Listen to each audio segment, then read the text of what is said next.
Hey ambassadors, welcome to this week's edition of What's on My Mind. I'm so happy to be with you. Yeah, I just wanted to share something with you that I thought was pretty cool.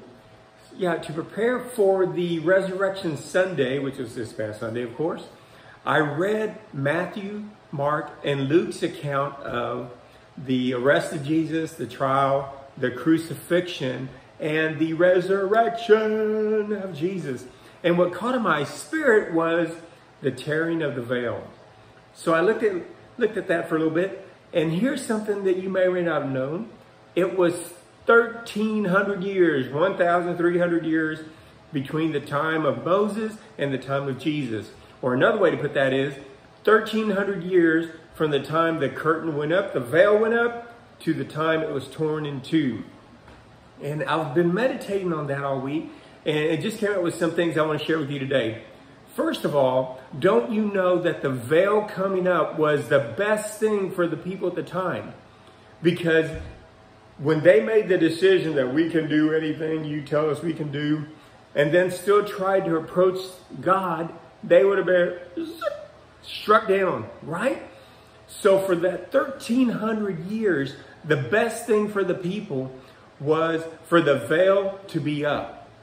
But I picture it this way, that as soon as the veil went up at the time of Moses, God told his angels, okay guys, get ready because we are going to tear that veil in two as soon as it's the right thing to do.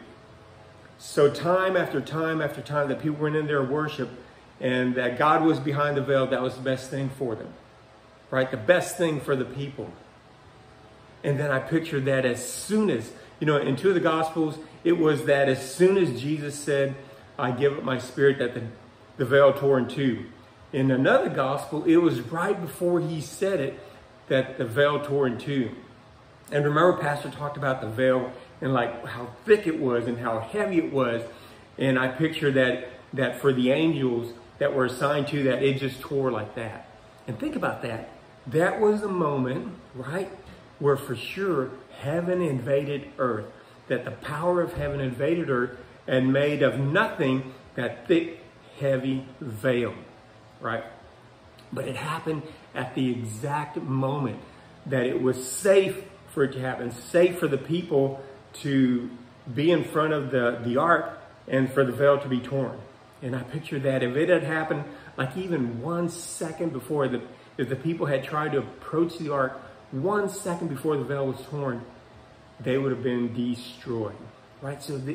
But God was so eager to tear that veil as soon as possible, as soon as we could righteously approach him and be before him without being destroyed.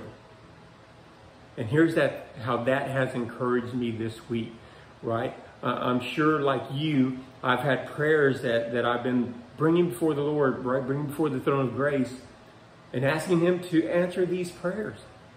But as I was meditating on the veil, I pictured that in my mind as I'm ready for these prayers to be answered. Bring it, Lord, bring it.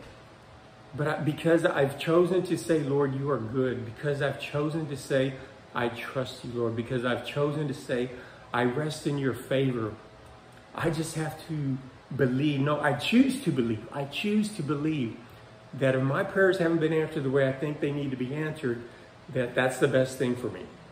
It's like that veil is still up for me in terms of, right, the what's keeping the prayers from manifesting, that it's the best thing for me right now. And because I've said, Lord, you are good, I just have to believe that as soon as I'm ready in every way for the prayer to be manifesting, that he will tear the veil and I will see the manifestation of that prayer in my life. So ambassadors, I want to encourage you that we serve a good God, and just trust that if you haven't seen the manifestation of that prayer yet, trust that he is doing whatever he needs to do behind the scenes, in front of the scenes, in you, through you, around you, to make that prayer manifest, right? And if you haven't seen it yet, trust that he is good. He's not withholding anything to punish you. He's maybe holding it to help you, to bless you. So when the blessing comes, it will truly be a blessing in every single way. All right. Hey, ambassadors, thank you for sharing this time with me. I hope you've enjoyed it because I sure have. And I will see you soon. All right. Be blessed. Goodbye.